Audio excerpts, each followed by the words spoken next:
Hello বন্ধুরা, এই দেখো খেতে বসে পড়েছি। আর আজকে আমি রান্না করেছিলাম হচ্ছে কুমড়ো ভাজা। কুমড়ো ভাজার মধ্যে একটু বেগুন ভাজা দিয়েছিলাম, আর দিয়েছিলাম পেঁয়াজ, কালো জিরো ফোড়ন দিয়ে ভাজা করেছিলাম।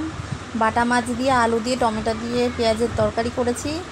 আর ডাল করেছিলাম, মুসুরির ডাল। আর তোমাদের দাদাভাই আজকে বাড়ি নেই। তোমাদের দাদাভাই প্রত্যেক মাসে চাকদায় যে মিটিংটা হয়, কোম্পানির মিটিং, সেই মিটিংয়েই গেছে। আর এই দেখো আমি এখানে গরম ভাত ছিল, তার জন্য একটুখানি ঘি দিয়েছিলাম। ঘি দিয়ে কাঁচা লঙ্কা আর আলু সিদ্ধ দিয়ে খাচ্ছিলাম, যেটা কিন্তু আমার বেশ ভালো লাগে। আর তোমাদেরও নিশ্চয়ই অনেকেরই ভালো লাগে।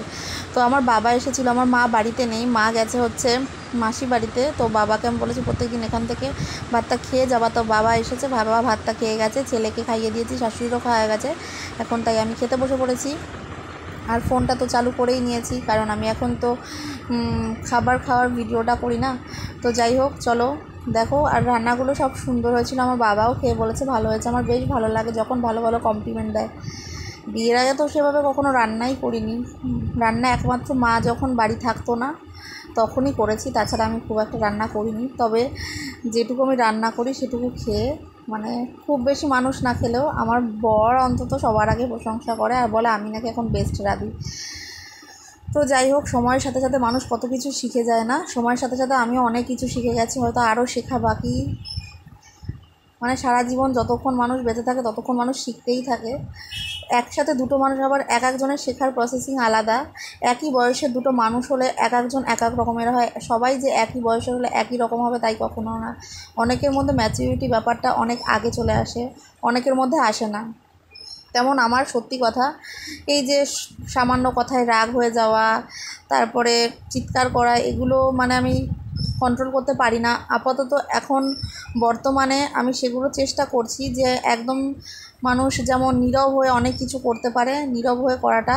তবে একটা জিনিস কি, নীরব যারা থাকে, নীরব থেকে যারা মানে খারাপ কিছু তো করে না, মানে নীরব থেকে যারা শয়তানি বুদ্ধি খাটায়, অ্যাকচুয়ালি তারা ভগবানের কাছে ঠিক ধরা পড়ে যাবে। কিন্তু আমার মনের ভেতরে যেটা থাকে আমি সবসময় সেটা বলে দিই। তো কিন্তু সেটাও বলাটা অ্যাকচুয়ালি লোকে মেনে নিতে পারে না, কারণ তার জন্য লোকে বলে বাজে বাজে বাজে। কেউ কিন্তু দেখতে যায় না মানুষ কেন বলছে, কেউ খুঁজতে যায় না। তো আমিও সেই পন্থাই অবলম্বন করেছি, এখন নীরব হয়ে গেছি। রাগ হলেও চুপ হয়ে যাই, একটা বার পরেই মনে পড়ে যায়। এই যদি আমি মানে রাগটাকে, অ্যাকচুয়ালি রাগ হওয়ার মতো কারণেই ঘটে, কিন্তু তবুও সেটাকে সংযত করার চেষ্টা করছি। তো এভাবে চলতে হবে, কিছু করার নেই। এভাবে না চললে তুমি কখনোই, তোমাকে কেউ ভালোবাসবে না। ভালোবাসাটা যে সবার কাছে পেতে হবে এর কোনো মানে নেই। আমি সবার কাছে ভালো হওয়ার জন্য প্রথম কথা এই পৃথিবীতে আসিনি, ভগবান আমাকে আমার মতো করে থাকার জন্যই হয়তো পাঠিয়েছে। আমি ভালো আছি, বেশ ভালো আছি। অনেক কিছু শিখেছি, অনেক কিছু শিখছি। তবে হ্যাঁ, শেখাটাও খুবই দরকার মানুষের। মানুষ একবারে তো সবাই শিখে যায় না। তো আমি আস্তে আস্তেই নয় শিখছি, ধীরে ধীরে, ধাপে ধাপে। একটা সময় আমি কিছুই করতাম না, একটা সময় সত্যিই কিছু করতাম না। কারণ করতাম না ওই একটাই কারণে, কারণ আমার কিছু মনেই হতো না। তো যাই হোক, এখন সম্পূর্ণটা আমার।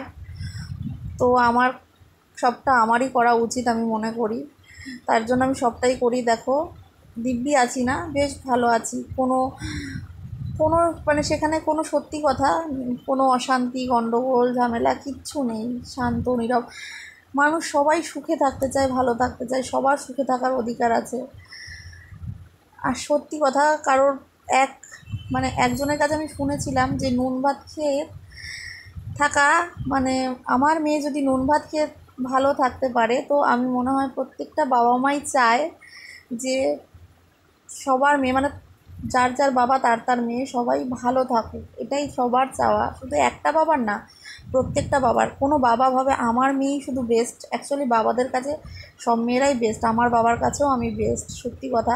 তবে একটা কি জিনিস, আমার বাবা কোনোদিনও আমার মানে বিয়ে হয়ে যাওয়া বা সংসারের ভেতরে মাথা ঘামানো বা কী হচ্ছে কী বৃত্তান্ত, সত্যি প্রাউড ফিল করি। আমার বাবা, অনেক মানুষ আছে, অনেক বাবা আছে যারা কিন্তু মেয়েদের সংসারে কী হচ্ছে তার খোঁজখবর রাখতে এক বিন্দু ছাড়ে না, মানে অ্যাকচুয়ালি সব খোঁজ রাখতে চায়। বাট আমার বাবাকে আমি বিশ্বাস, মানে গর্ব করে বলতে পারি, সত্যি কথা, মানুষটা কোনো দিনও কী হচ্ছে কী হবে কী বৃত্তান্ত, কেমন আছি কী বৃত্তান্ত, এগুলো অত মাথা ঘামায় না। আর মাথা ঘামাইলে যদি আমি বকবক করি তাহলে আমার বাবাই সবার আগে হয়তো রেগে যায়। কারণ মেয়ের কষ্ট বাবা দেখতে পারে না, সত্যি কথা। কোনোদিনও হয়তো গরিব ছিলাম কিন্তু খারাপ ছিলাম না তো।